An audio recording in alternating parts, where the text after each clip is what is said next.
Assalamualaikum warahmatullahi wabarakatuh. Selamat malam, salam sejahtera bagi kita semua. Pada malam hari ini kami akan menjelaskan mengenai bagaimana cara pemeriksaan komponen pada kopling manual. Jadi di sini kami beranggotakan dua orang. Yang pertama itu dari Mas Raffi Krisna dan yang kedua itu dari saya sendiri yaitu Muhammad Isul Fikri.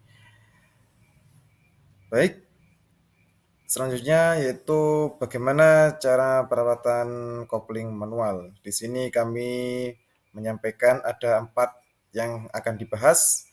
Yang pertama itu mengukur pedal kopling, yang kedua memeriksa permukaan pressure plate, yang ketiga memeriksa kondisi release kopling, dan yang keempat memeriksa permukaan pada bekas diafragma. Yang pertama yaitu mengukur pedal kopling. Jadi ketika mengukur pedal kopling ada beberapa langkah yang harus dipelajari ya. Yang pertama itu mengenai kelonggaran dan kebasahan. Yang kedua jarak tekanan. Yang ketiga konsistensi dan respon. Yang keempat periksa kabel atau hidrolik. Yang kelima uji fungsi dan yang keenam catat hasil. Yang pertama yaitu mengenai kelonggaran dan kebasahan. Saat mengukur pedal kopling, perhatikan kelembekan atau pembasahan pedal. Pada pedal kopling yang normal harus memiliki sedikit kelembekan saat ditekan dengan jari. Namun jika pedal terlalu lembek atau terasa basah, ini bisa menunjukkan adanya keadaan yang kebocoran pada sistem hidrolik kopling. Yang kedua, jarak tekanan. Ketika Anda menekan kopling pedal, perhatikan seberapa jauh pedal bisa ditekan sebelum mulai merasa tekanan. Yang ketiga, konsistensi dan respon. Perhatikan respon pedal kopling saat Anda menekannya. Pedal harus merespon dengan konsisten dan tanpa hambatan yang tidak biasa. Yang keempat, ada periksa kabel atau hidrolik. Jika kendaraan Anda menggunakan sistem kopling kabel, periksa keadaan kabel dan pastikan tidak ada keausan yang signifikan atau kerusakan pada kendaraan. Jika kendaraan Anda menggunakan sistem kopling hidrolik, pastikan tidak ada kebocoran pada sistem dan level cairan hidrolik. Yang kelima, uji fungsi. Setelah mengukur pedal kopling, lakukan uji fungsi dengan menjalankan kendaraan Anda. Apakah terdapat eh, kesalahan atau kerusakan pada kendaraan kopling Anda? Lalu yang keenam, catat hasil. Penting untuk mencatat hasil pengukuran Anda ketika melakukan observasi yang telah Anda lakukan pada pedal kopling Anda. Ya, kemudian untuk yang berikutnya yaitu ada memeriksa permukaan pressure plate. Nah, ada beberapa langkah yaitu yang pertama pembersihan permukaan, lalu inspeksi visual, kemudian mengukur ketebalan, lalu memeriksa permukaan untuk keausan, lalu memeriksa untuk kekasaran dari permukaan itu. Dan kemudian mengecek tanda-tanda pemanasan berlebihan, dan yang terakhir yaitu mencatat daripada hasil-hasil tindakan tersebut. Nah, dari langkah-langkah tersebut bisa dijabarkan yaitu yang pertama pembersihan pada permukaan. Nah, sebelum memeriksa permukaan pressure plate, pastikan untuk membersihkan area tersebut dengan hati-hati. Gunakan pembersih yang sesuai untuk membersihkan kotoran, debu, dan sisa-sisa lainnya dari permukaan pressure plate. Pastikan area tersebut kering dan sebelum melakukan pemeriksaan. Lalu berikutnya ada inspeksi visual. Nah, setelah dilakukan pembersihan, inspeksi visual adalah langkah pertama dalam memeriksa keadaan pressure plate. Perhatikan apakah ada tanda-tanda kerusakan seperti goresan, aus, atau retak dan daripada permukaan pressure plate. Pastikan untuk memeriksa seluruh permukaan dengan cermat. Kemudian, ada pengukuran ketebalan, ini menggunakan alat ukur sesuai untuk mengukur ketebalan permukaan brass plate. Biasanya menggunakan jangka sorong. Nah, bandingkan hasil pengukuran dengan spesifikasi pabrikan untuk memastikan bahwa pressure plate masih dalam batas toleransi. Jika ketebalan pressure plate sudah di bawah batas minimum, diharuskan untuk mengganti.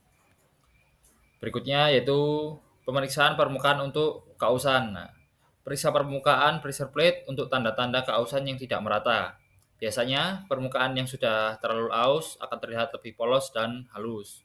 Pastikan juga untuk memeriksa kausan di seluruh permukaan pressure plate, terutama di daerah yang sering bersentuhan dengan disc coupling atau plat coupling. Berikutnya untuk memeriksa kekasarannya. Nah, perhatikan apakah ada ketidakrataan atau kekasaran pada permukaan pressure plate. Permukaan yang tidak rata atau kasar dapat mengindikasikan masalah dalam fungsi pressure plate dan dapat menyebabkan gesekan yang tidak diinginkan pada sistem coupling.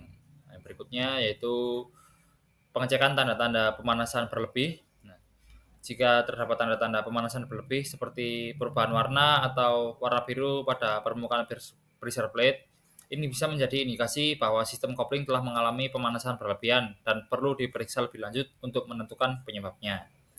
Ya, seperti yang sebelumnya, yaitu catat hasil dan tindakan selanjutnya. Nah,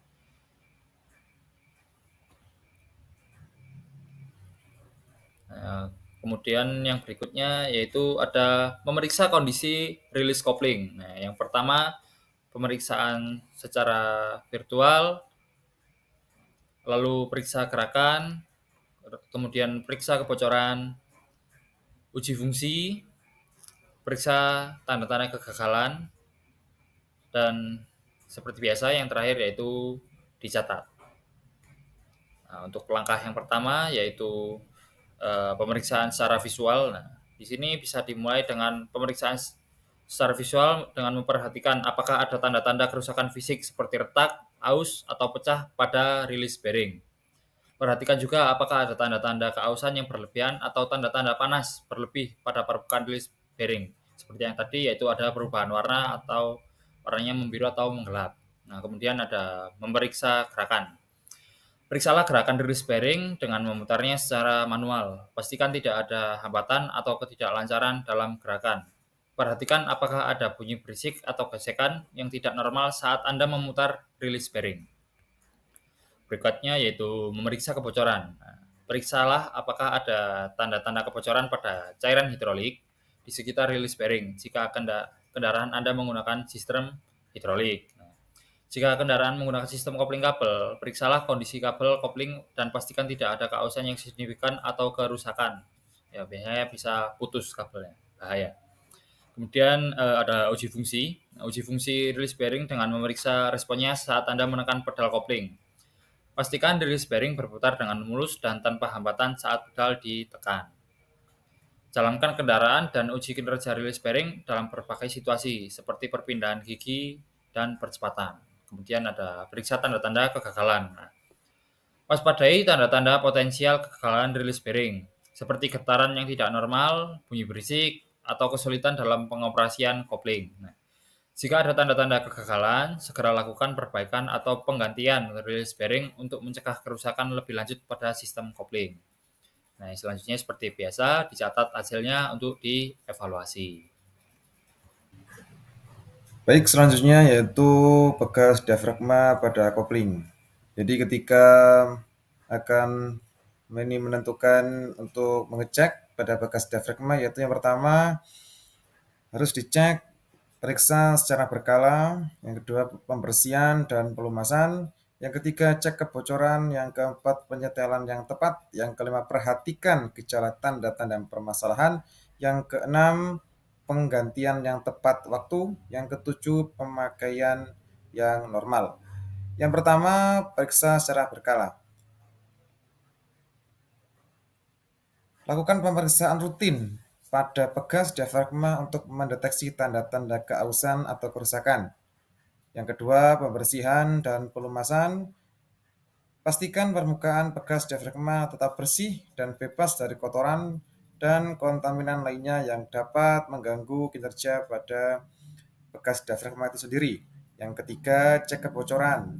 Periksa apakah ada tanda-tanda kebocoran cairan hidrolik. Jika kopling menggunakan sistem hidrolik yang dapat mengakibatkan tekanan hidrolik tidak mencukupi, menyebabkan kopling tidak bekerja dengan baik. Yang keempat,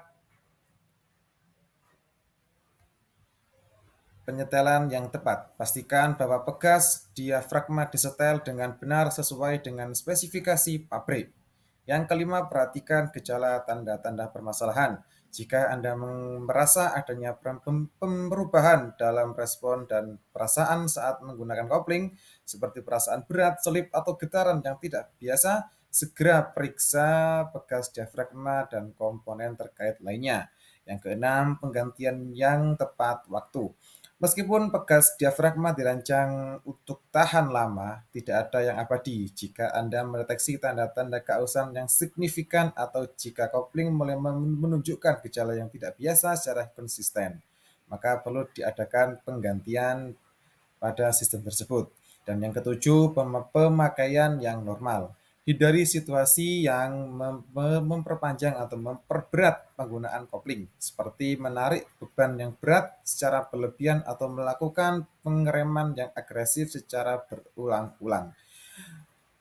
Baik, begitu saja mengenai pembahasan pada saat perawatan di sistem kopling manual. Mungkin apabila terdapat kekurangan yang tidak jelas, bisa belajar sendiri di channel-channel yang lain sehingga bisa menambah wawasan para saudara-saudara untuk menjalankan pembelajaran baik itu di sekolah maupun di instansi lainnya. Baik, itu saja yang dapat kami sampaikan. Kurang lebihnya kami mohon maaf. Wassalamualaikum warahmatullahi wabarakatuh. Selamat malam dan sehat selalu. Asik.